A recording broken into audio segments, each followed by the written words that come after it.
Hello everyone, কেমন আছো সবাই? আশা করছি তোমরা সবাই খুব ভালো আছো আর আমিও ভালো আছি। মুন ব্লগিং আর লাইফস্টাইলে তোমাদের সবাইকে অনেক ওয়েলকাম আর অনেক ভালোবাসা। আর আজকের ব্লগটা দেখো এখন থেকে শুরু করছি। আর আজকে হচ্ছে একটু যাব ওই বাড়িতে, সেই জন্য একটু রেডি হয়ে নিয়েছি। তো কেন যাচ্ছি, কী জন্য যাচ্ছি সেগুলো তোমাদেরকে পরেই জানাচ্ছি। আর আজকের বাইরের ওয়েদারটা একটু তোমাদের দেখায় সকাল থেকে। তো দেখো, আর আজকে কেন যাচ্ছি, কী জন্য যাচ্ছি সেটা তো পরেই জানাবো। আর তোমার দাদা হয়তো ওই যে যাবে না এখন, তো ও যাবে একদম দুপুরে। ওর একটু কাজ আছে, তো সকাল থেকেই চলে গেছে একদম চাটা খেয়ে। তো এই যে এখন এদিকে আমরা রেডি হয়ে গেছি। এই যে দেখো, ও রেডি হয়ে গেছে। তো দাদারা যে হোক আনতে আসবে। চলো তোমরা ব্লগটা দেখতে থাকো। এমন বৃষ্টি পড়ছে যে বাইকে যাওয়াই যাবে না, সেজন্য দাদাদেরকে আবার বারণ করে দিলাম। আর এই যে বাইকে গেলে আবার প্রিয়মের হচ্ছে ভিজে যাবে, ভিজে ঠান্ডা লেগে যাবে। সেজন্য দেখো বাতাস দিচ্ছে বলে এই যে ওকে একটা টুপিও পরিয়ে দিয়েছি। আর এই যে আমরা টোটোতে করে এখন যাচ্ছি। আমি যে এসে বাজারে আমাদের টোটোই তুলে দিয়ে গেল। আর তারপরে এই যে আমরা এখানে দেখো এসেছি। আর এই যে এসেই বলছে মেহেন্দি করে দিতে হবে। আজকে কি মেহেন্দি পরবে? হ্যাঁ, আমাকে এসে কি দিবে বাবা?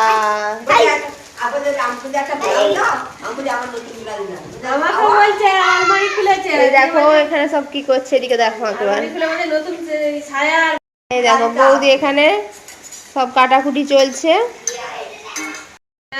আর আজকে হচ্ছে একটা স্পেশাল দিন, সেই জন্যই আমার এখানে আসা, সেটা তোমাদেরকে বলিনি আমি এখনো।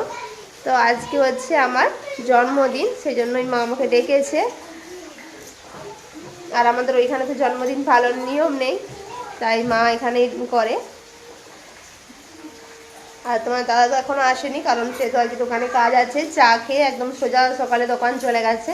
তো বাড়িতে আর খাওয়া দাওয়া করতেও আসেনি, তো ওখানেই কিছু খাওয়া দাওয়া করে নিয়েছে। আর এদিকে বাবাও এখন রান্না বান্না করছে, তো সেটাও তোমাদেরকে দেখো। প্রিয়ম দেখো এসেই দেখো লাফাঝাপি শুরু করে দিয়েছে, আর দুজনে এখন খেলা করছে। দেখো দুটি এক কাছে থাকলে একদম সারাক্ষণ ও লেগে যাবে।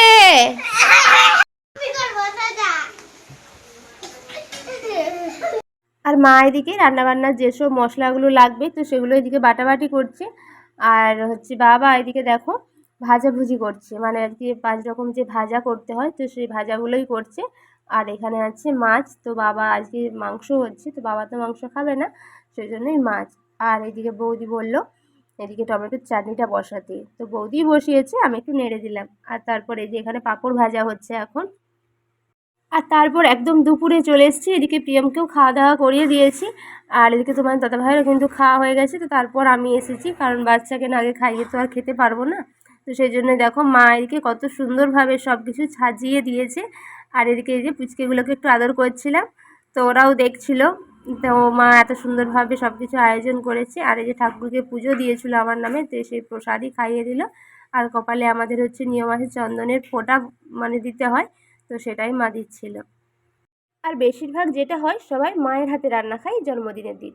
তো আমি বাবা মা বৌদি সবার হাতেরই রান্না খেয়েছি। মা এদিকে 5 রকম ভাজা করেছিল, পোস্ত করেছিল, মাংস করেছিল। তো এদিকে ছিল পায়েস, দই, মিষ্টি। বাবা বাড়িতে দই বসিয়েছিল, খুব সুন্দর দইটা ছিল। আর চাটনি ছিল, তো সব রকমই ছিল। তো সত্যি আজকের দিনে বাবা মায়ের দুজনের হাতে রান্না খেয়েছি, সত্যি সে অনেকই সৌভাগ্য আমার। আর রান্না বান্নাগুলো কিন্তু খুব ভালো হয়েছিল। আর আজকে ভোর থেকেই বৃষ্টি হচ্ছিল, তো সেই জন্যই কারেন্টটাও ছিল না বাড়িতে, সেই জন্যই রুমটা একটু অন্ধকার লাগছে। আর বাচ্চারা এদিকে পাঁপড় খাচ্ছিল, তো সেই জন্যই পাঁপড়টা একটু সরিয়েই রেখেছিলাম। আর তারপর দেখো একদম সন্ধেই চলে এসেছি। তো তোমার দাদাভাই দেখো এই কেকটা নিয়ে এসছে, তো সেই কেকটা একটু তোমাদের দেখাচ্ছিলাম। তো কেকটা ছিল চকলেট কেক, সত্যি খেতে খুব সুন্দর। আর এখন চলে এসেছি সন্ধ্যের দিকে। তো এখন এইদিকে দেখো কেক কাটার কিন্তু আয়োজনও হয়ে গেছে। তো এই যে এখানে দেখো ছোট্ট করে একটা আয়োজন করা হয়েছে, আর দুটো পুচকে এখন বসে আছে। তো চলো তোমাদের দেখাই। আর এই যে দেখো এখানে প্রিয়ম অপেক্ষা করছে তার মা কখন কেক কাটবে। আর ভাইজি তো এখন দুপুর থেকে আমাকে পাগল করে দিচ্ছে, মনিক কখন কেক কাটবে। তো এই যে দুপুরে যখন খাওয়া দাওয়া করছিলাম, প্রিয়ম বলছে মা তোমার কখন হ্যাপি বার্থডে হবে। তো বাচ্চারা জানে না যে হ্যাপি বার্থডে মানে কি। তো ওরা ভাবছে হ্যাপি বার্থডে মানেই হচ্ছে কেক কাটা, মানে কেক কাটাটা এখানে বেশি ইম্পর্টেন্ট।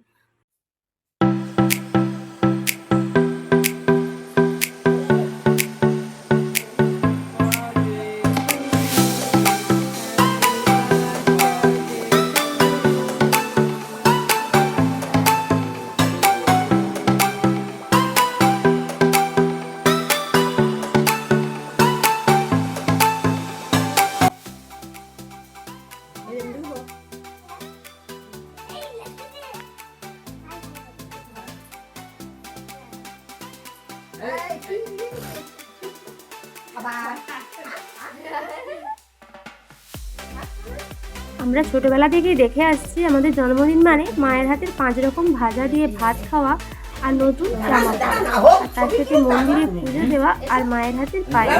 তো এটাই আমাদের জন্মদিন। আর এখন বাচ্চারা যেটা দেখে বড় হচ্ছে, জন্মদিন মানেই হচ্ছে কেক কাটা। সারাদিনটা সবার সাথে অনেক আনন্দ, অনেক মজা করলাম। তো এবার হচ্ছে বাড়ি যাবার পালা। এই যে এখানে দাদা আর ভাই ছিল, তো ওদেরকে টাটা করে দিলাম। আর এই যে প্রিয়মকে এখন মা হচ্ছে জুতো পরিয়ে দিচ্ছে। আর প্রিয়ম তো এখন মা বাড়ি আসলে বাড়ি যেতেই চায় না, তো বলছে মা আজকে নয় কালকে যাবে। তো চলো আজকের ব্লগটা এই পর্যন্ত। ব্লগটা তোমাদের কেমন লাগলো অবশ্যই জানাবে, আর ভালো লাগলে লাইক কমেন্ট শেয়ার করবে আর চ্যানেলটা সাবস্ক্রাইব করবে। তো চলো আজকের মতন টাটা, বাই, গুড নাইট।